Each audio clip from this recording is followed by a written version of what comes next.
Hello and welcome to Dubai This Week. Our episode today is with Nayla Al Khaja, the UAE's first female filmmaker. Thanks so much for having us today in your home. Thank you for having me on your show. So Nayla, you recently attended the Cannes Film Festival to promote your upcoming film. What can you tell us about it? Baab, which translates to door, is going to open a lot of doors for me because I really believe this is what we call like an art house film, so it's not commercial. And it's also, hopefully, will capture my signature way of filming. I'm working with a veteran, an incredible writer called Mr. Al who's helped over 150 Arab filmmakers. As a matter of fact, they call him the godfather of cinema in the Arab world. So honored to have him.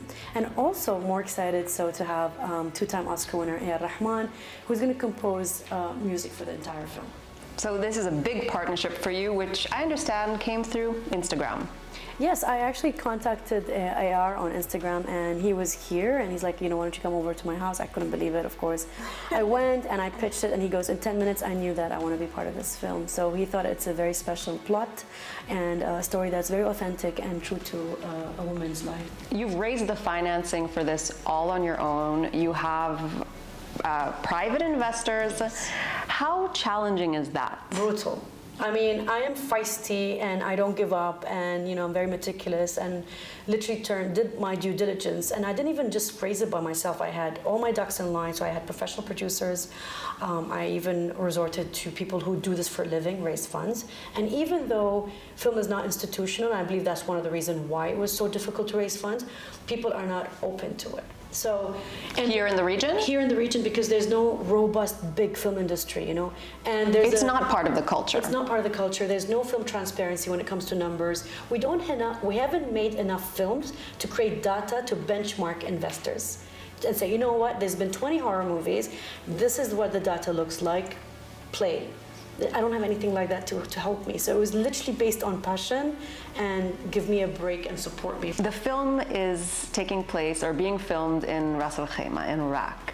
How much does it have to do with the local story? Because I think from what I've understood in your journey, a lot of the drive was showing the story of the UAE, giving that insight to the world about the beautiful and very special culture you have here, your own culture. It's ironic because most of my films are very contemporary, very modern, and they're in the aesthetics and in the vibe. Like I always coordinate and collaborate with other nationalities, but this is a film where I'm like, no, it's just me and my people. It's literally going to be going back to the roots and really show, being able to show off our costume, our beautiful jewelry, our language, our mountains, and our traditions. So it will really hug these type of vibes and really bring it to an international picture. I'm very excited. How have Emiratis reacted so far? Because on one hand, you're very much celebrated, but on the other hand, you're very daring and you do a lot of things that maybe others frown upon. I'm not sure I'm celebrated because I expected,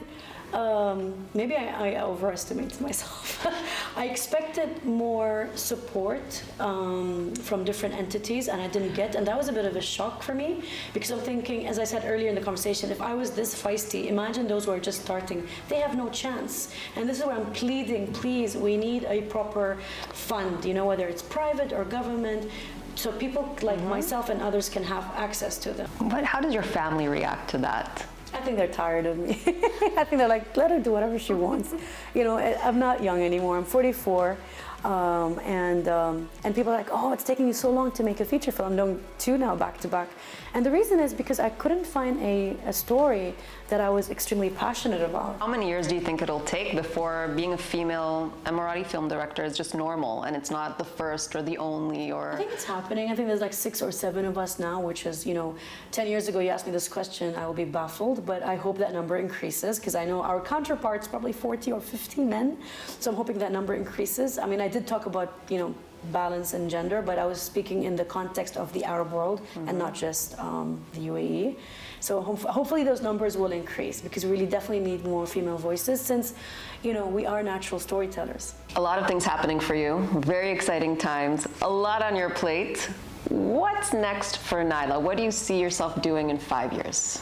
I'm hoping to be an established film producer, whether it's for narrative, features or series, and I'd just love to have local voices with an international platform for those voices. And I want to be one of the pioneers in this industry, and make films that people will remember even when I'm gone.